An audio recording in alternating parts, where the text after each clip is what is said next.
오늘은 이제 십계명 두 번째 시간을 갖도록 하겠습니다. 잠깐 이제 복습 차원에서 말씀드리면 십계명의 기초가 제가 지난주에 구원이라고 말씀을 드렸습니다.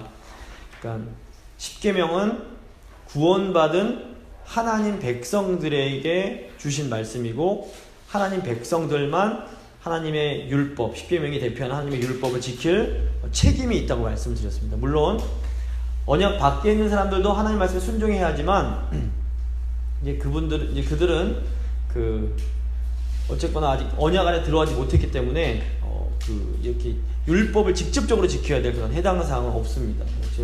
저번에 이제 행위 언약이랑 혹시 기억하실지 모르겠는데 청교도 할 때 행위 언약이랑 은혜 언약 구분 말씀드렸는데 언약 밖에 있는 사람들은 행위 언약에 속해 있기 때문에 어쨌건 그 언약을 말씀 지켜야 되지만 지키지 못하기 때문에 이제 구원받지 못하는 것이고, 저희는 하나님의 은혜로 구원을 받지만 은혜로 이제 구원받은 상태에서는 이제는 하나님의 백성으로서 언약에 신실할 책임이 있다고 말씀드렸습니다. 그래서 하나님이 저희에게 이제 언약 십계명 율법의 그 기초는 구원이라는 거 먼저 좀 기억하실 필요가 있고, 그래서 하나님께서 이제 왜 우리에게 율법을 주셨는가, 십계명을 왜 주셨는가 했을 때는 언약 백성들이 거룩한 삶을 살 수 있도록 주신 것이다. 왜 거룩한 삶을 살게 하셨느냐? 거룩한 삶을 살 때에만 비로소 하나님께서 주시는 참된 생명을 누릴 수가 있기 때문이다.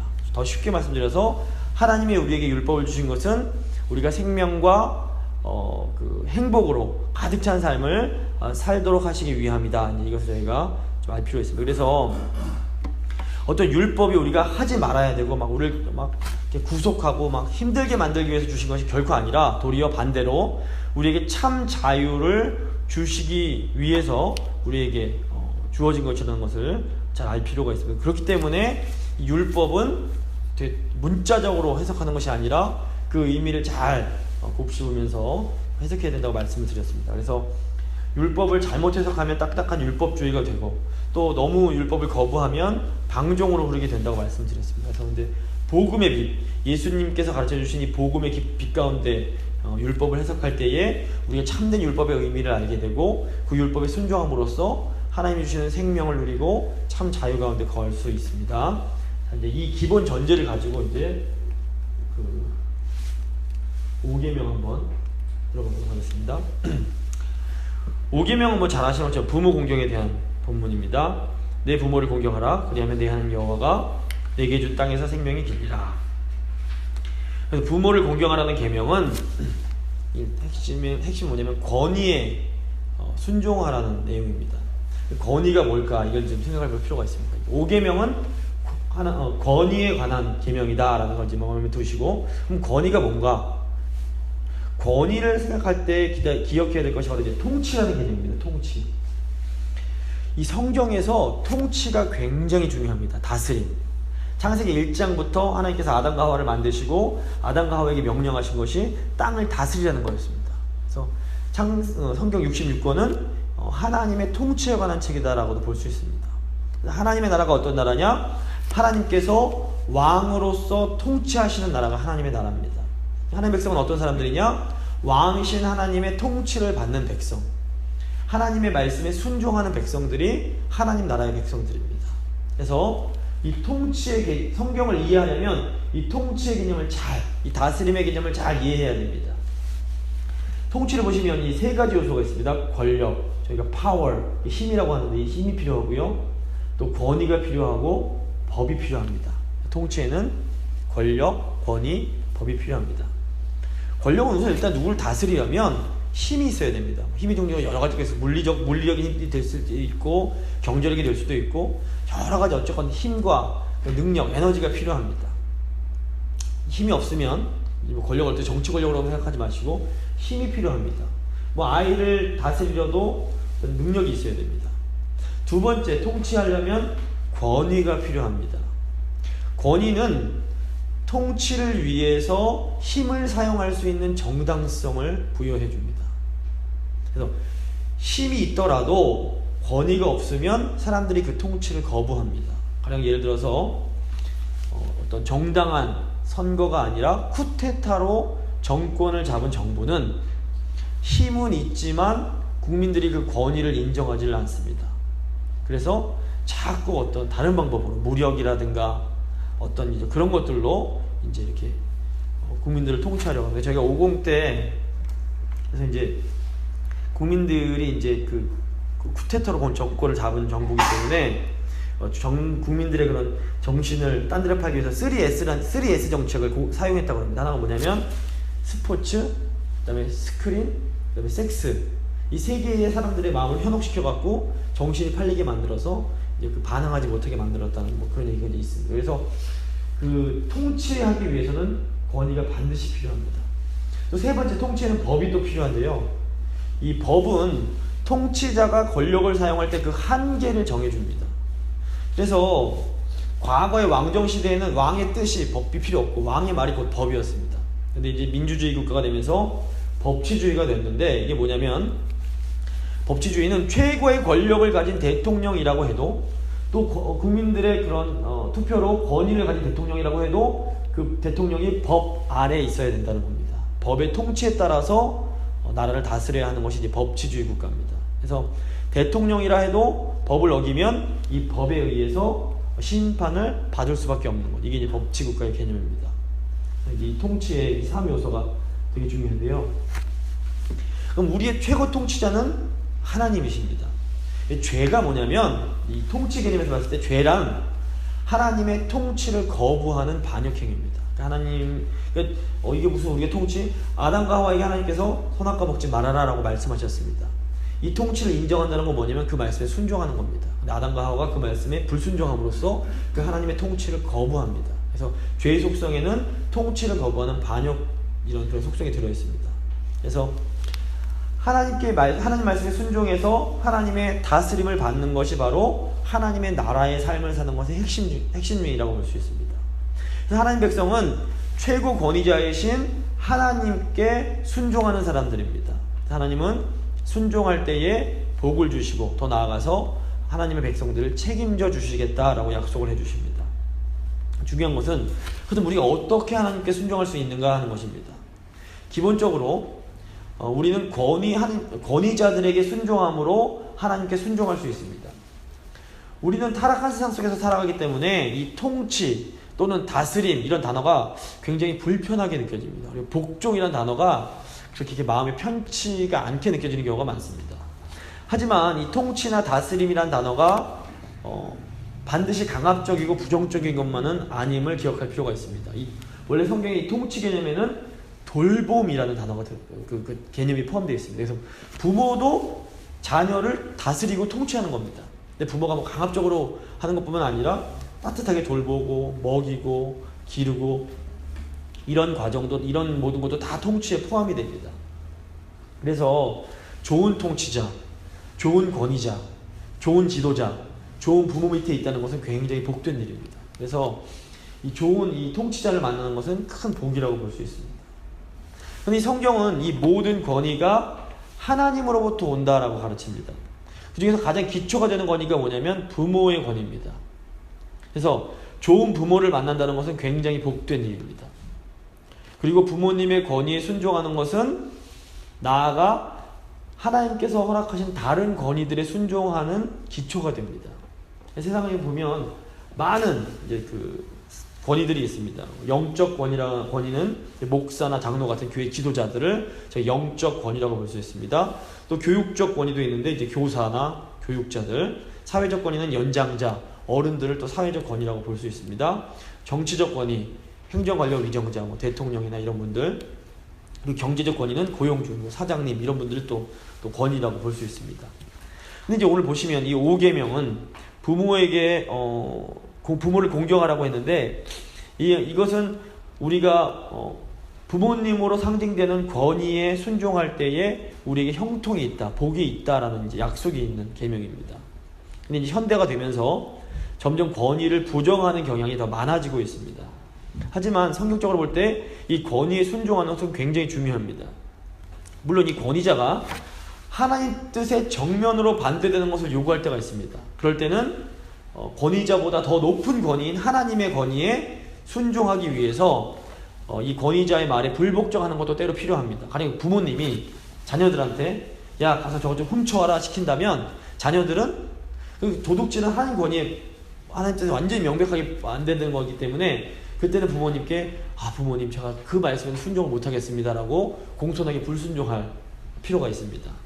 또 이제 정부 같은 경우에도 어떻게 보면 정치적 권위, 사회적 권위라고 볼 수 있는데 정부가 신사참배와 같은 하나님 뜻에 완전히 어긋나는 그런 것들을 요구할 때에는 저희가 당당히 그 명령에 불순종하고 불복종할 필요가 있습니다. 그래서 왜냐하면 그 명령 자체가 우상 숭배하지 말라는 하나님 말씀에 정면으로 위배되는 것이기 때문에 그렇습니다.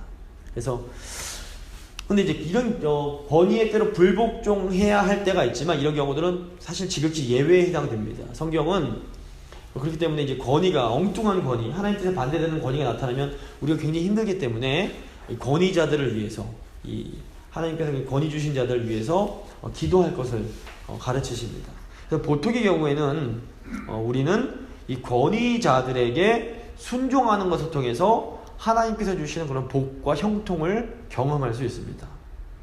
그래서 이제 중요한 게 뭐냐면 자녀들이 어릴 때부터 이 권위의 대표인 부모님에게 순종하는 것을 훈련시킬 필요가 있습니다. 이 순종 훈련이 굉장히 중요한데 중요하긴 한데 순종을 자녀들에게 훈련시키는 게 너무너무 어렵습니다. 하지만 어렵더라도 자녀들의 미래를 위해서라도 반드시 순종 훈련을 시킬 필요가 있습니다. 어릴 때 권위에 순종하는 훈련이 되어 있지 않으면 커서 자녀들이 고생을 하게 됩니다. 그러니까 이제 막내가 이제 막 요즘에 갑자기 버릇이 없어지고 있는데 아이가 너무 예쁘니까 떼쓰는 것도 예뻐 보일 때가 있습니다. 이게 막 소리를 지르는데 그것도 너무 귀엽고 이렇게 제가 정신을 차려야 되는 게 뭐냐면 이때 이 아이들을 애를 그냥 내버려두면 얘가 이제 망가지는 그런 이제 그렇게 됩니다. 왜냐면 이대로 그냥 크면 그 기질이 살아서 커서도 막 권위 순종하지 말고 지 멋대로 하려는 그런 이제 버릇이 있기 때문에 그렇습니다. 그래서 제가 이제 이번 주일날 요한 웨슬리 어머니 수잔나도 자녀들의 이 의지를 복종하는 훈련을 많이 시켰는데 이 권위에 순종하는 훈련이 안 된 사람은 커서 굉장히 고생을 합니다. 이제 부모 밑에서 이 순종 훈련하는 게 낫지 부모 밖 나가서 다른 사람들 밑에서 이제 막 고생하는 것보다 부모한테 이렇게 순종 훈련하는 게 훨씬 더 낫기 때문에 그렇습니다. 그래서 미성숙하고 권위에 순종하지 못하는 모습은 하나님께서 주시는 그런 복을 받지 못하게 됩니다. 그래서 이 순종 훈련이 굉장히 중요한데 순종 훈련의 핵심이 뭐냐면 이 세상의 중심이 내가 아니고 내가 하고 싶더라도 해서는 안 되는 선이 있다는 것을 알려주는 겁니다. 그러니까 순종 훈련은 일종의 자기 통제 훈련이라고 볼 수 있습니다. 아무리 하고 싶어도 해서는 안 되는 일이 있고 아무리 하기 싫어도 반드시 해야 하는 일들이 있음을 확실히 알게 해야 됩니다. 그래서 이렇게 선을 넘지 않는 그 훈련이 잘 되면 우리가 살아갈 때 굉장히 큰 유익이 있습니다. 보통 우리 삶에 이제 보통 삶에서는 큰 문제가 별로 나타나지 않습니다. 근데 살다 보면 넘어서는 안 될 선을 넘기고 싶은 그런 유혹이 찾아올 때가 있습니다. 결정적인 유혹이 있을 때가 있습니다. 근데 이 결정적인 순간에 순종 훈련, 자기 복종 훈련, 자기 통제 훈련이 잘 된 사람은 이 선을 넘어가지 않습니다. 유혹이 있지만 견딜 수 있습니다. 그런데 이 자기 복종 훈련이 되지 않은 사람은 이 유혹이 올 때 그냥 한 발을 넘어가게 됩니다. 그래서 큰 인생의 어려움을 겪게 됩니다. 이 사람이 특별히 못되고 악하기 때문이 아니라 순간적으로 죄의 유혹을 이기지 못하고 선을 확 넘어가서 이제 문제가 생겨나는 겁니다. 제가 이제 말씀을 들어보니까 미국 학교는 이 사회 질서, 공공 질서에 대한 교육을 아주 철저하게 시킨다고 들었습니다. 그래서 미국 학교 교육을 잘 받은 아이들은 법을 잘 지킨답니다. 그런데 사실상 사회 질서보다도 더 중요한 것이 도덕적이고 윤리적인 질서입니다. 근데 과거에는 미국의 학교에서 성경을 통해서 이 도덕적 질서, 윤리적 질서를 가르쳤습니다. 그래서 설령 자기가 잘 지키지는 못하더라도 마음속에 인간으로서 최소한 넘어서는 안 될 선이 있다는 것에 대한 그런 개념들이 있었습니다. 그런데 오늘날 미국 학교는 사회 질서를 지켜야 되는 이 법 질서는 잘 가르치지만 그보다 어떻게 보면 더 중요하다고 할 수 있는 도덕적 질서, 윤리적 질서 이거를 이제 가르칠 수 있는 종교 교육을 시키지 않습니다. 그리고 이 법만 잘 지키면, 사회 질서만 잘 지키면 개인적으로는 무슨 행동을 하든지 그건 개인의 자유다라고 가르칩니다. 그러다 보니까 많은 젊은이들 마음속에 이 도덕과 윤리관념이 굉장히 상대화되어 버렸습니다. 그 사회적인 질서와 법만 지키면 개인적으로 내가 뭐 내 자유인데 내가 무슨 짓을 하든 그건 내 마음이야 라는 생각들이 보니까 젊은이들 마음속에 아주 중심에 자리 잡고 있습니다. 그래서 그것에 대해서 이렇게 간섭하는 것에 대해서 거부감을 느낍니다. 그렇기 때문에 오늘날 가정과 교회의 역할이 더 중요해졌다고 볼 수 있습니다. 특별히 그리스도인 부모는 자녀가 마땅히 어떻게 행해야 할지를 잘 가르쳐야 됩니다. 현대교육은 자꾸 부모에게 가르치려고 하지 말고 자녀가 스스로 할 수 있도록 내버려 두라고 이제 자꾸 이렇게 방향을 유도해 갑니다. 하지만 이것은 하나님의 말씀보다 인간의 생각을 앞세우는 것이라고 저희가 볼 수 있습니다. 물론 부모가 가르칠 때 잘 가르쳐야 됩니다. 정말 중요한 것을 반복해서 가르쳐야지 별로 중요하지 않은 것까지 시시콜콜 다 간섭하고 잔소리하다 보면 자녀들이 그 잔소리들 때문에 정말 중요한 것까지도 다 듣기 싫어지는 그런 이제 반작용이 생겨납니다. 그렇다면 부모가 자녀에게 가르쳐야 할 가장 중요한 가르침이 무엇일까요?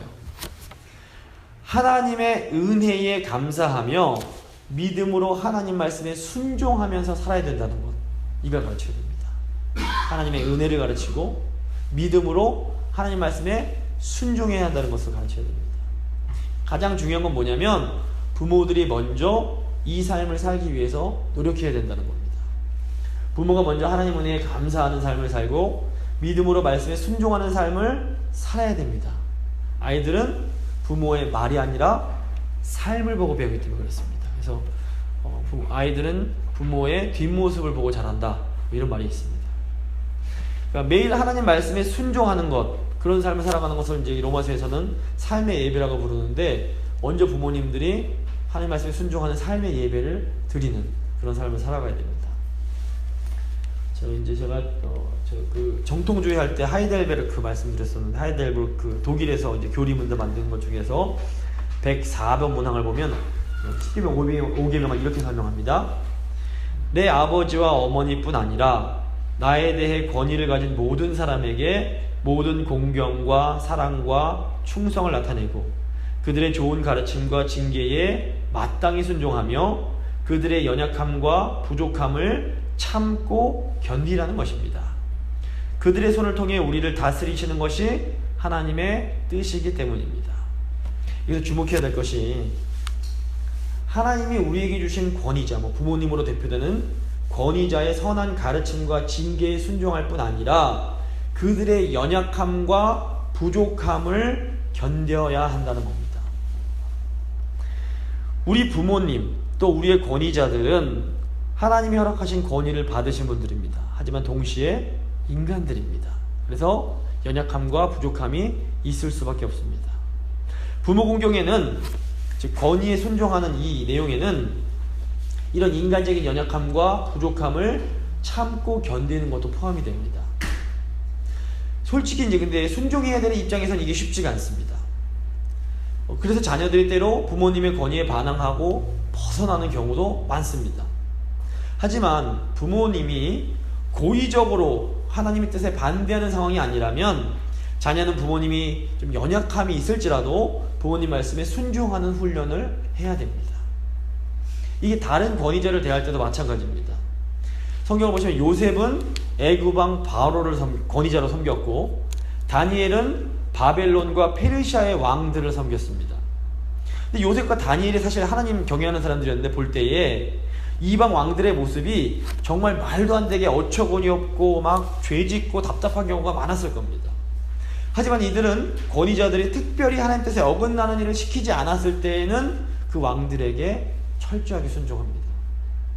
우리 삶에도 보면 이런 일들이 실질적으로 있을 수밖에 없습니다.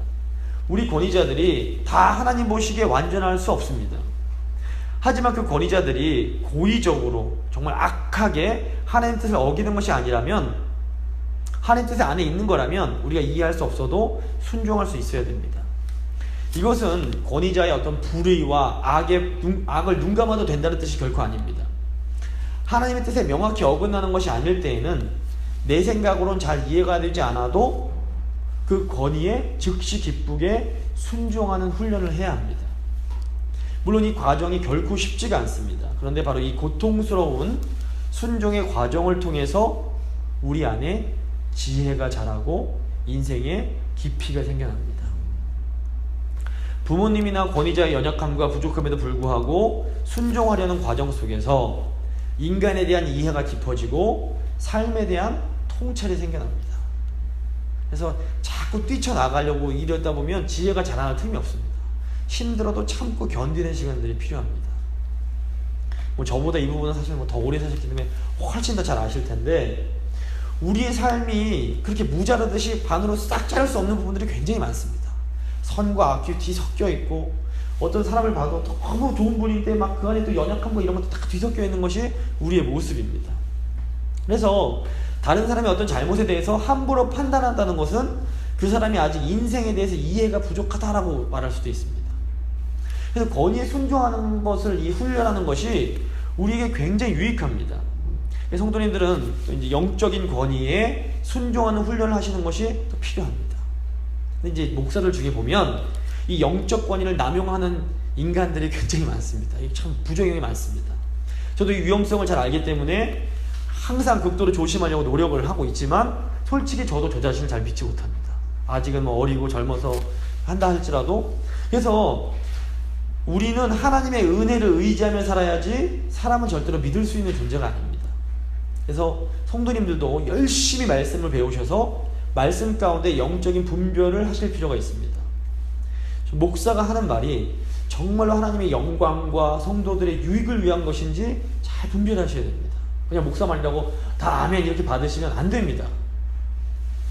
제가 그래서 성도님들께 가급적 열심히 성경 공부를 이제 가르쳐 드리려고 하는 목적 중 하나가 뭐냐면, 성도님들이 성숙해지시고 똑똑해지실수록 저도 긴장을 하게 되고 타락하지 않을 수 있기 때문에 그렇습니다. 제가 아는 어떤 목사님들은 교인들 열심히 가르치면 안 된다고 말을 합니다. 교인들 머리 커지면 피곤하다고 합니다. 전 그거 들으면서 정말 경악을 했습니다. 자기도 같이 나가겠다는 얘기입니다. 그래서 열심히 하나님의 말씀을 배우셔야 됩니다. 그래야 목사도 살고 성도님도 같이 살 수 있습니다. 그럼에도 이제 이런 위험성이 있지만 성도님들이 영적 권위에 순종하는 것을 훈련하시는 것이 굉장히 중요합니다. 최소한 설교나 이렇게 성경 공부를 통해서 선포되는 하나님의 말씀 중에서, 야, 이 말씀은 나에 해당되는 말씀이구나, 이건 내 죄를 하나님께서 지적하시는 거구나 라고 느껴지시면 그 부분은 즉시 회개하고 돌이켜서 내 삶을 바꾸려고 노력하실 필요가 있습니다. 물론 쉽지 않습니다. 하지만 사람들은 모를지라도 하나님이 우리의 중심을 보고 계십니다. 우리가 정말 말씀으로, 말씀 가운데 믿음으로 이렇게 순종하려고 할 때 하나님 우리의 중심을 보아주시고 그 모습을 기쁘게 받아주시고 우리에게 놀라운 복을 허락해 주십니다. 그래서 이 5계명 기억하실 때 제일 중요한 게 뭐냐면, 권위에 대해서 순종하는 것, 권위에 복종하는 것. 하나님 뜻에서 어긋나지 않을 때에는 이해가 잘 되지 않더라도 자꾸 순종하는 훈련, 이것이 굉장히 우리 신앙생활에서 중요한 부분이라는 것을 좀 아실 필요가 있습니다. 다음 6계명으로 한번 넘어가 보겠습니다. 6계명은 살인금지입니다. 이 계명 역시 단순히 사람만 안 죽이면 되는 것 이렇게 생각하시면 절대로 안 됩니다.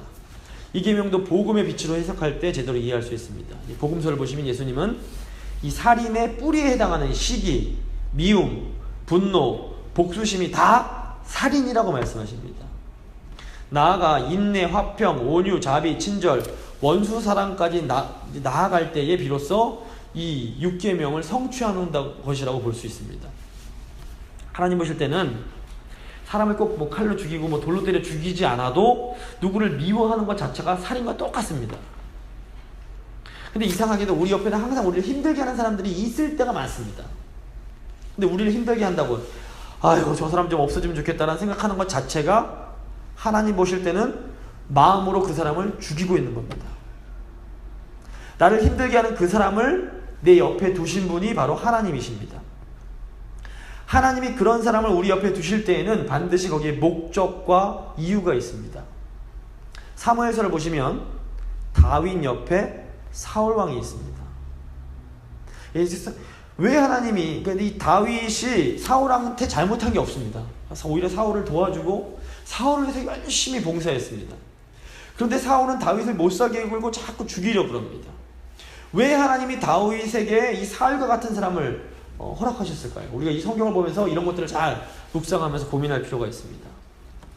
하나님은 이 악한 사울을 통해서 다윗을 더 거룩하게 만들어 가십니다. 사실 이제 사무엘서를 가만히 읽어보면 다윗 안에도 이 야망이 있고 사울과 같은 악한 모습이 있었습니다.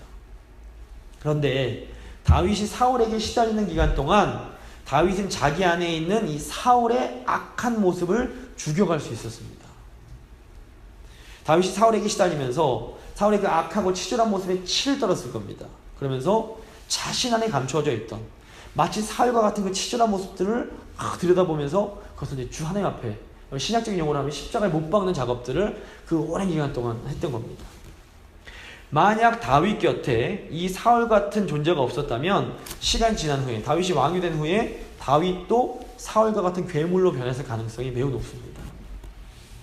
그래서 우리 곁에서 우리를 힘들게 하는 사람들은 어떤 의미에서 하나님께서 우리를 위해서 허락하신 분들임을 기억할 필요가 있습니다. 그래서 우리는 우리를 힘들게 하는 사람들을 보면서 어떻게 사람이 그럴 수가 있어, 어떻게 저 사람은 변할 줄을 모를까라고 그렇게 말해서는 안 됩니다. 사실 그 사람이나 우리나 따지고 보면 별로 차이가 없습니다. 우리 옆 사람의 못난 모습을 볼 때마다 우리는 하나님의 은혜가 아니었으면 나도 결국 저렇게 되었겠구나 라고 생각하면서 우리 자신을 돌아볼 필요가 있습니다.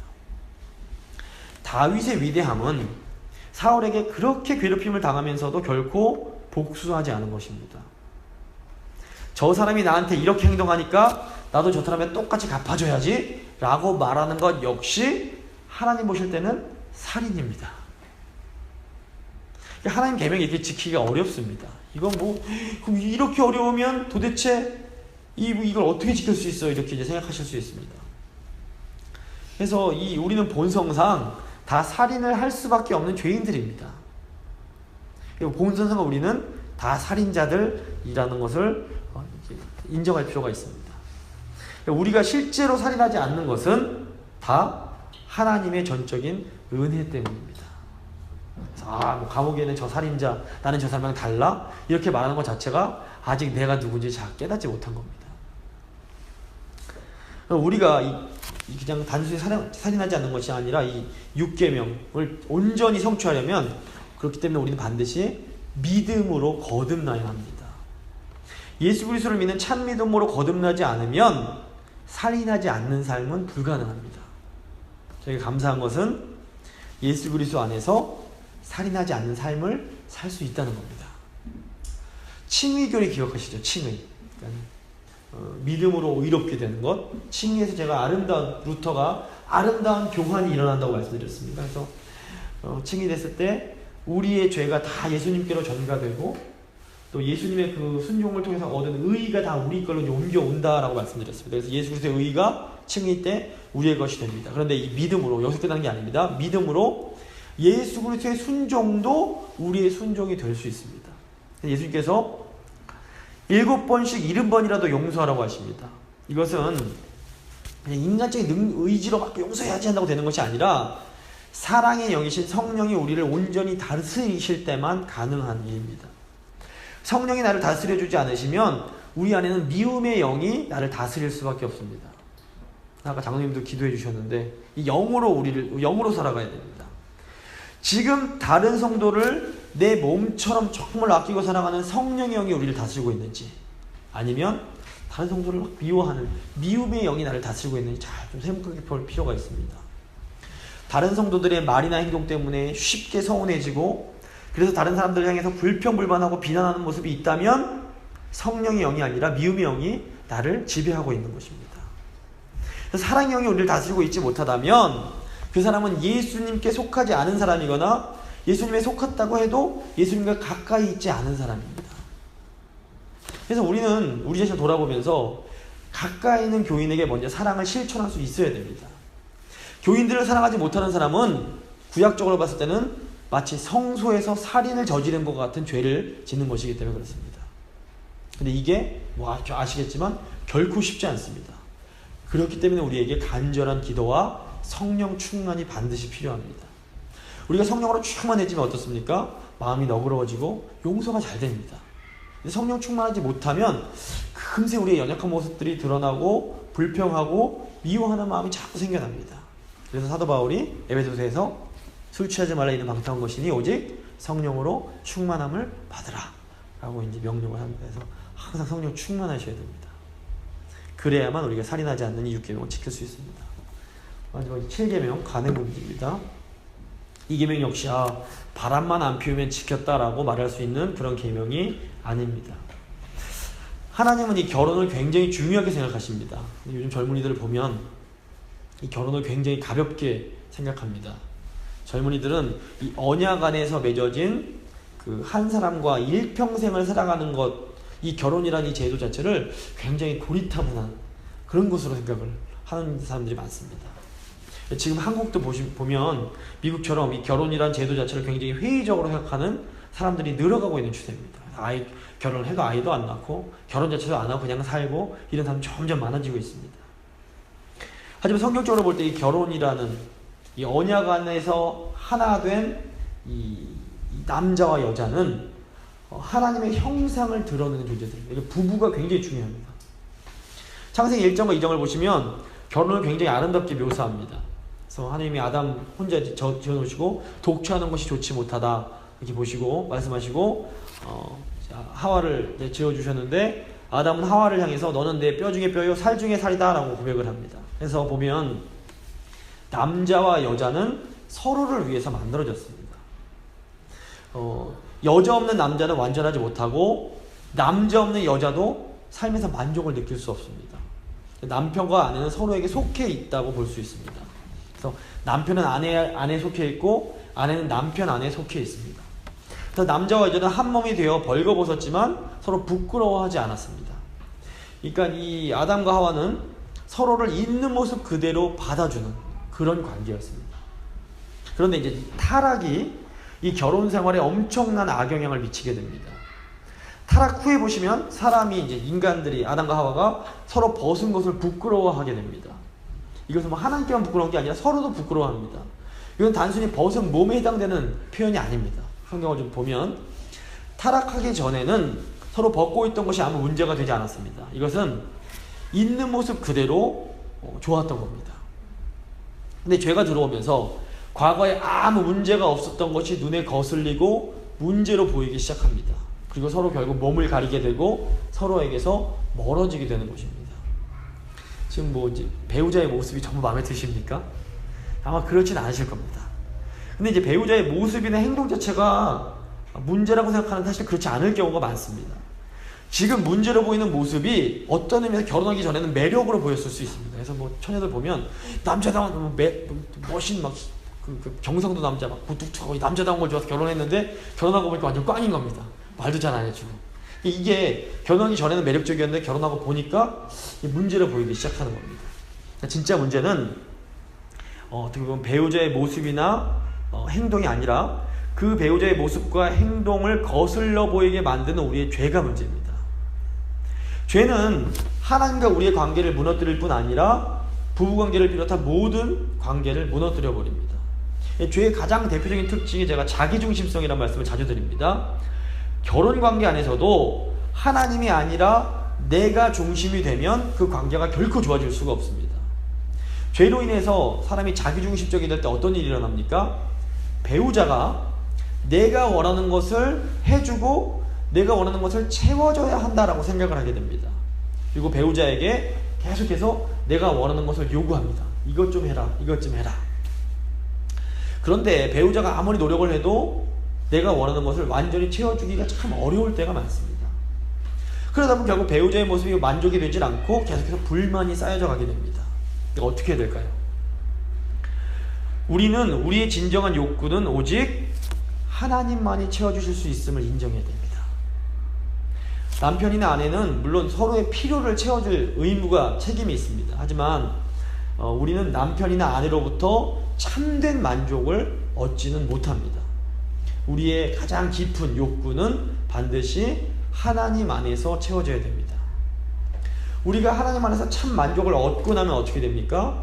그때에는 배우자에게 무엇을 원하기보다 도리어 배우자가 필요로 하는 것을 주고 싶어지게 됩니다.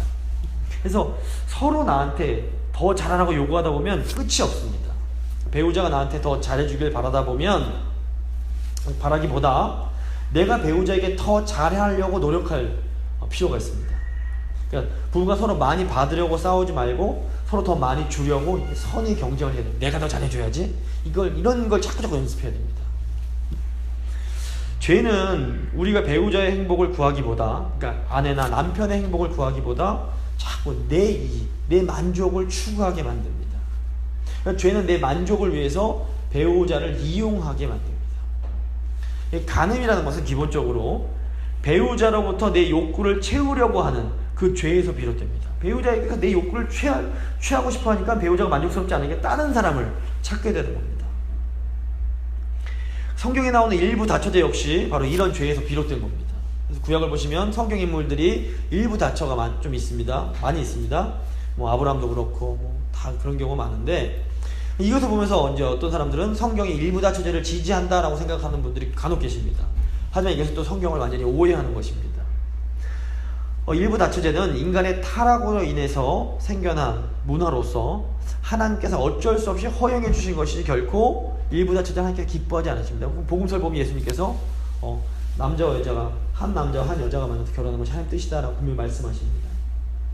이것은 일종의 이혼도 마찬가지로 하나님께서 이혼을 기뻐하지 않으시지만 인간의 죄악 때문에 어쩔 수 없이 허용해 주신 것처럼 일부 다처제도 저희가 그렇게 이해를 해야 됩니다. 그래서 하나님께서 불가피하게 구약 성경법에 일부 다처제를 허용하긴 하셨지만 구약을 보시면 많은 갈등이 일부 다처제에서 비롯되는 경우가 많습니다. 이삭과 이스마엘의 갈등, 요셉과 다른 형제들 간의 갈등, 다윗의 아들들의 갈등은 전부 다 일부 다처제로 인한 배다른 형제 간의 갈등이었음을 볼 필요가 있습니다. 그래서 성경은 이걸 통해서 간접적으로 인간이 자기 마음대로 정욕을 위해서 일부 다처제 이런 하나님 뜻에 어긋나서 행동할 때 그 결과가 결코 행복할 수 없다는 것을 우리에게 교훈합니다. 그러니까 죄는 한 남자와 한 여자의 가장 아름다운 관계인 결혼을 엉망으로 만들어버립니다. 하지만 하나님께서는 그리스도 안에서 우리의 결혼 관계를 다시 회복시켜 주십니다. 요한복음을 보시면 예수님의 첫 번째 기적이 가나안의 혼인잔치에서 일어납니다. 이것은 예수님께서 이 결혼을 굉장히 중요하게 여기고 계심을 우리에게 알려줍니다. 구약에서 결혼은 하나님과 하나님 백성 간의 언약을 상징합니다. 또 신약에 오면 결혼은 그리스도와 교회 사이의 그 사랑을 상징합니다. 그 거룩한 부부관계는 삼위일체 하나님의 신비를 알 수 있는 통로가 됩니다. 그래서 부부가 정말 주 안에서 관계가 깊어질수록 삼위일체 하나님의 그 신비를 더욱더 깨달을 수 있습니다. 오늘날 이 성이 너무 타락해서 부부라는 관계에 담긴 신비를 이해하기가 점점 더 힘들어져 가고 있습니다. 하나님께서 원하시는 이 부부관계는 내가 아니라 배우자의 행복이 먼저가 되어야 됩니다. 사랑하는 배우자를 위해서 그리고 끊임없이 자신을 내어줄 수 있어야 됩니다. 물론 이렇게 거룩한 부부관계가 되려면 기도가 많이 필요합니다. 그럼에도 우리의 결혼 생활은 그리스도와 교회의 사랑을 보여주는 그런 정말 아름다운 관계가 되어야 됩니다. 이것이 하나님 우리를 향하신 목적이요 또 명령이기 때문입니다.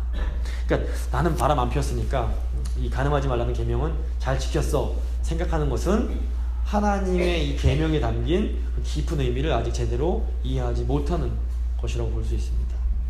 간음하지 말라라는 이 부정적인 계명 안에는 하나님께서 허락하신 배우자를 내 몸처럼 아끼고 사랑하라는 적극적인 사랑의 명령이 포함되어 있다는 것을 우리 반드시 기억할 필요가 있습니다.